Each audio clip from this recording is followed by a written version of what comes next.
भारत को डायबिटीज की समस्या नहीं है, भारत को डायबिटीज की तबाही है। इस वक्त लगभग 90 मिलियन भारतीय एडल्ट्स इस बीमारी के साथ जी रहे हैं। यह कोई अनुमान नहीं है, यह वर्स्ट केस सिनेरियो नहीं है, यह अभी की गिनती है। दुनिया में दूसरे नंबर पर, सिर्फ चीन के बाद।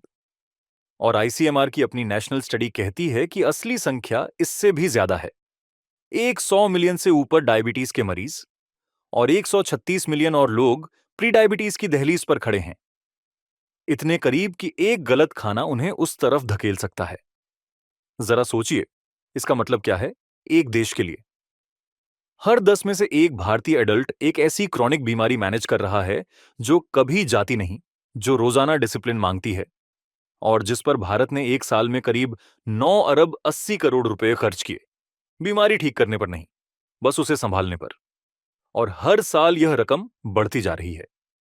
और लगभग हर भारतीय रसोई में, मसाले के डिब्बे में, सब्जी की टोकरी में, शाम को पकने वाली दाल में एविडेंस मौजूद है। Clinical evidence, peer reviewed, replicated, published evidence, ऐसे इंग्रेडिएंट्स के लिए जो ब्लड शुगर को मॉड्यूलेट करते हैं। एविडेंस जो ज्यादातर मरीजों को कभी दिखाया ही नहीं गया। यही वो गैप है जिसकी जांच इस इन्वेस्टिगेशन में होगी। भारत में नए डायबिटीज पेशेंट्स को सबसे पहले यही बताया जाता है कि क्या बंद करना है। चावल बंद करो, रोटी कम करो, मिठाई तो जाहिर है नहीं, तला भुना कुछ नहीं, पूरी बातचीत घटाने की है। ये हटाओ। ये तुम्हारी रसोई ने तुम्हारे साथ किया है। और लाखों लोगों के लिए यह एडवाइस उनकी पूरी फूड कल्चर पर एक फैसले की तरह आती है। मां का बनाया थाली, दादी की तड़की हुई दाल, अचानक रसोई दुश्मन बन जाती है और सॉल्यूशन कोई खरीदी हुई चीज बन जाती है। एक गोली, एक सप्लीमेंट, कोई imported diet protocol. Clinical literature असल में क्या कहती है? दालें, लेग्यूम्स, जो 4000 साल से भारतीय खाने की प्रोटीन की रीढ़ रही है, जब चावल के साथ भारतीय तरीके से खाई जाए तो अकेले चावल के मुकाबले ग्लाइसेमिक रिस्पॉन्स काफी कम होता है। अकेले सफेद चावल का ग्लाइसेमिक इंडेक्स करीब 70 होता है। जैसे ही आप उसमें दाल मिलाते हैं, वो संख्या गिरती है। साफ तौर पर नाप के साथ, बार बार क्लिनिकल स्टडीज में। रसोई समस्या नहीं है, रसोई कभी समस्या नहीं थी। सवाल यह है कि क्या हम जानते हैं कि उसके अंदर जो है उसे कैसे इस्तेमाल करना है। हम 7 चीजें देखेंगे, 7 ऐसे इंग्रेडिएंट्स जिनके पीछे क्लिनिकल एविडेंस है। स्टडीज ने क्या पाया, हर एक कैसे काम करती है और कैसे इस्तेमाल करनी है। यह कोई प्रिस्क्रिप्शन नहीं है, यह एक ऑडिट है। लगभग हर भारतीय मसाले के डिब्बे में होती है। करीज में फ्लेवर देती है, साग में कड़वाहट, अचार में बीज। जो लोग मेथी के दानों से खाना पकाते हैं, उनमें से ज्यादातर को पता नहीं कि वो क्लिनिकल लिटरेचर के सबसे ज्यादा स्टडीड एंटी डायबिटिक बोटानिकल्स में से एक के साथ काम कर रहे हैं।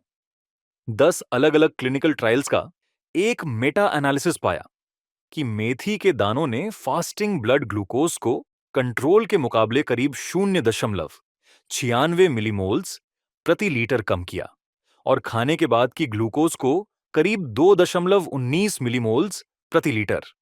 ये छोटी संख्याएं नहीं हैं। इस तरह की रिडक्शन एक मैनेजिंग फिजिशियन का ध्यान खींचती है। मैकेनिज्म सीधा है। मेथी के दाने सॉल्युबल फाइबर से भरे होते हैं, खासकर गैलेक्टोमनान, जो छोटी आंत में शुगर का अब्जॉर्प्शन धीमा करता है।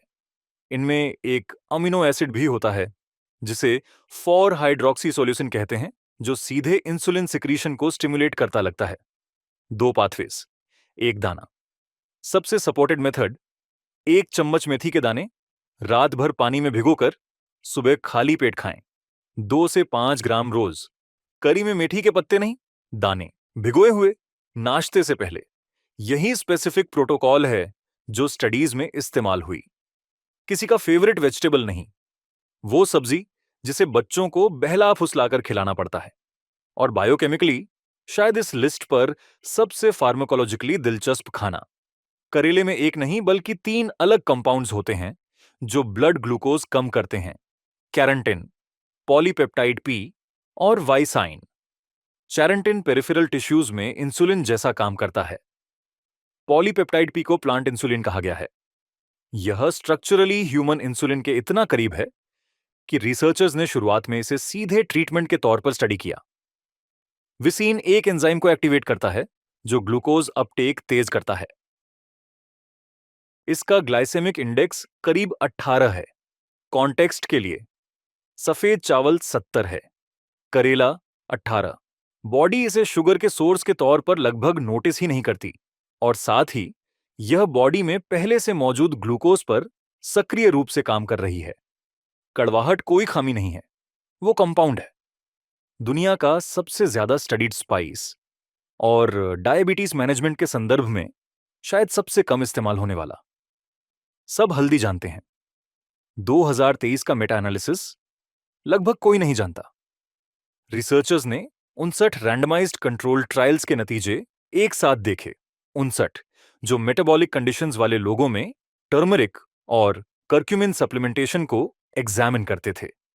फाइंडिंग्स ने fasting blood sugar, HbA1c, insulin levels और इंसुलिन रेजिस्टेंस को कवर किया। चारों मार्कर पर टर्मेरिक सप्लीमेंटेशन ने सिग्निफिकेंट रिडक्शंस दिए। मैकेनिज्म कर्क्यूमिन के इन्फ्लेमेशन पर इफेक्ट पर टिका है। Chronic low grade inflammation type 2 diabetes की एक फीचर भी है और उसका एक एक्सेलरेंट भी। दोनों एक दूसरे को फ्यूल करते हैं। कर्क्यूमिन नेचुरल फार्माकोलॉजी में सबसे ज्यादा स्टडीड एंटी इन्फ्लेमेटरी कंपाउंड्स में से एक है। जब इन्फ्लेमेशन कम होती है तो इंसुलिन सेंसिटिविटी बेहतर होती है। प्रैक्टिकल पेज यह है, अकेले कर्क्यूमाइन की बायो अवेलेबिलिटी कमजोर है। काली मिर्च, स्पेसिफिकली पाइपराइन, अब्जॉर्प्शन को 20 गुना तक बढ़ा देती है। दाल हल्दी काली मिर्च का कॉम्बिनेशन जो ट्रेडिशनल इंडियन कुकिंग में दिखता है, वो कोई इत्तेफाक नहीं। यह एक फंक्शनल स्टैक है जिसे किसी क्लिनिकल ट्रायल से सदियों पहले एम्पिरिकली समझा गया था। एक स्पाइस जो रिटन रेसिपीज से पहले से भारतीय रसोई में है, और 2023 के एक अम्ब्रेला मेटा एनालिसिस का सब्जेक्ट जिसने कंसेंसस तक पहुंचने के लिए एक नहीं बल्कि 11 पिछले मेटा एनालिसिस को रिव्यू किया। निष्कर्ष, दालचीनी ने टाइप 2 डायबिटिक पेशेंट्स में फास्टिंग ब्लड ग्लूकोज को करीब 10.93 मिलीग्राम्स पर डेसिलिटर कम किया और HbA1c को करीब 0.1%। HbA1c 3 महीने का एवरेज है। इसे एक पॉपुलेशन में 10वें हिस्से के प्रतिशत से हिलाना कम नहीं है। दालचीनी सेलुलर लेवल पर इंसुलिन सिग्नलिंग को बेहतर करती लगती है, उस रिसेप्टर को ज्यादा रिस्पॉन्सिव बनाती है जो पहले से मौजूद इंसुलिन को एक्सेप्ट करे।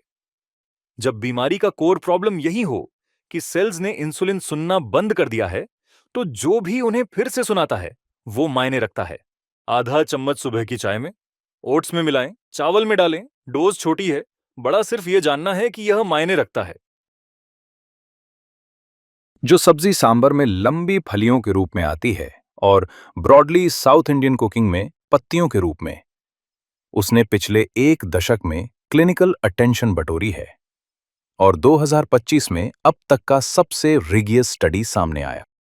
एक रैंडमाइज्ड कंट्रोल ट्रायल ने दिखाया कि मोरिंगा लीफ एक्सट्रैक्ट जब मेटफॉर्मिन के साथ कंबाइन किया गया, टाइप 2 डायबिटिक पेशेंट्स में ग्लाइकेमिक कंट्रोल पर सिनर्जिस्टिक इफेक्ट्स दिए।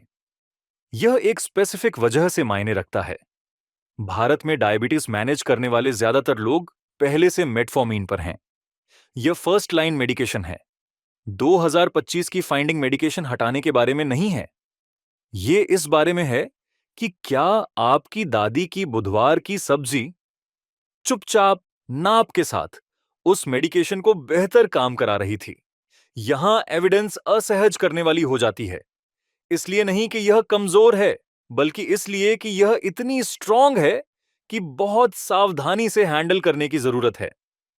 राजस्थान यूनिवर्सिटी में 3 महीने चले एक रैंडमाइज्ड कंट्रोल्ड ट्रायल ने 60 टाइप 2 डायबिटिक पेशेंट्स को फॉलो किया, जिन्हें रोज 1 ग्राम आंवला एक्सट्रैक्ट दिया गया। उनका फास्टिंग ब्लड शुगर 25 मिलीग्राम प्रति डेसिलिटर गिर गया। HbA1c 8.2% से 6.9% पर आ गया। क्लिनिकल टर्म्स में 6.9 का HbA1c कंट्रोल्ड की थ्रेशहोल्ड के करीब है। एक दूसरे मल्टी सेंटर RCT में जिसमें रोज 2 ग्राम आंवला एक्सट्रैक्ट देखा गया। पाया गया कि आंवला newly diagnosed type 2 diabetic patients में मेटफॉर्मिन 500 मिलीग्राम्स पर डे के बराबर और कुछ मार्कर्स पर थोड़ा बेहतर परफॉर्म किया। ये असली स्टडीज हैं, पब्लिश्ड, पीयर रिव्यूड, बनाई हुई नहीं, लेकिन ये छोटी हैं। राजस्थान यूनिवर्सिटी के ट्रायल में 60 पेशेंट्स थे। Multi centre study, multiple sites पर होने के बावजूद अभी भी अर्ली फेज एविडेंस है, वो एविडेंस जो सीरियस अटेंशन और आगे रेप्लिकेशन की मांग करती है। यह नहीं कि बिना डॉक्टर से बात किए प्रेस्क्रिप्शन बंद कर दें। आंवला मेटफॉर्मिन की जगह नहीं लेता। किसी रिसर्चर ने यह क्लेम नहीं किया। एविडेंस यह सजेस्ट करती है कि आंवला एक्सट्रैक्ट एक स्पेसिफिक डोज पर ब्लड शुगर पर मल्टीपल पाथवे से काम करता है, ऑक्सीडेटिव स्ट्रेस कम करके, कार्बोहाइड्रेट मेटाबोलाइजिंग एंजाइम्स को मॉड्यूलेट करके, इंसुलिन सेंसिटिविटी बेहतर करके, और इन छोटे ट्रायल्स में इफेक्ट साइज क्लिनिकली इंटरेस्टिंग है। यह एविडेंस की ऑनेस्ट रीडिंग है। आपकी रसोई का आंवला दवा नहीं है, लेकिन वो कुछ नहीं भी नहीं है। और स्टडीज ने जो पाया और जो ज्यादातर पेशेंट्स को बताया गया है, उस गैप में खुद एक तरह की डायग्नोसिस है। पहले इंग्रेडिएंट पे वापस आते हैं, दाल। नहीं इसलिए कि यह लिस्ट का सबसे ड्रामेटिक आइटम है, बल्कि इसलिए कि यह सबसे ज्यादा ओवरलुक्ड है। जब एक डॉक्टर किसी नए डायबिटिक पेशेंट को बोलता है कि चावल बंद करो, और पेशेंट अपनी दाल भी हटा लेता है, तो वो नहीं जानता कि उसने उस चीज को हटा लिया जिस चीज ने चावल को सेफर बनाया था। ये 7 इंग्रेडिएंट्स कलेक्टिवली क्या कहते हैं? क्लिनिकल लिटरेचर ये नहीं कहती कि इन्हें खाने से डायबिटीज ठीक हो जाती है। ये कहती है कि यह इंग्रेडिएंट्स सही तरीके से सही मात्रा में डॉक्टर के साथ मिलके ग्लाइकेमिक कंट्रोल के साथ मिलकर काम करते हैं, जो पहले से आपकी रसोई में हैं। 9 अरब 80 करोड़ रुपए। यह रकम बीमारी को संभालने के लिए है, ठीक करने के लिए नहीं। और फिर भी लाइसेंस्ड लिटरेचर में पब्लिश्ड आंसर्स जो हर इंडियन रसोई में मौजूद हैं, उन्हें ज्यादातर पेशेंट्स को कभी नहीं बताया गया। यही इस इन्वेस्टिगेशन का सेंट्रल फाइंडिंग है। तो क्या करें? पहली बात, अपने डॉक्टर से बात करें। यह एक ऑडिट है, प्रिस्क्रिप्शन नहीं। दूसरी बात, यह मत सोचें कि रोटी बंद करने से कुछ होगा। तीसरी बात, अपनी रसोई देखें। क्या मेरे खाने में दाल है, मेथी के दाने हैं, हल्दी काली मिर्च का कॉम्बिनेशन है? एविडेंस वहां पहले से है। जो गैप है, जो क्लिनिक में नहीं बताया गया, वो कोई षड्यंत्र नहीं है। वो सिर्फ एक सिस्टम है जिस पर बहुत ज्यादा प्रेशर है। लेकिन गैप एग्जिस्ट करता है, स्टडीज एग्जिस्ट करती हैं, और आप यहां हैं 9 करोड़ लोग, हर 10 में से एक। यह सिर्फ एक पब्लिक हेल्थ स्टैटिस्टिक नहीं है, यह आपके घर में कोई है, या आप खुद हैं। और अगर आप या आपका कोई जवाब ढूंढ रहा है, तो पहला कदम यही हो सकता है, यह जानना कि आपकी रसोई में क्या पहले से मौजूद है। यह इन्वेस्टिगेशन यहां खत्म होती है। एविडेंस आपके हाथ में है, आगे का कदम आपका है। अगर यह वीडियो यूजफुल लगी, शेयर करें उन लोगों के साथ जिन्हें जरूरत है, और नीचे कमेंट में बताएं कौन सा इंग्रेडिएंट आपकी रसोई में पहले से है। यह वीडियो सिर्फ एजुकेशनल इंफॉर्मेशन के लिए है, यह मेडिकल एडवाइस नहीं है। कोई भी डाइटरी चेंज करने से पहले अपने डॉक्टर से जरूर सलाह लें।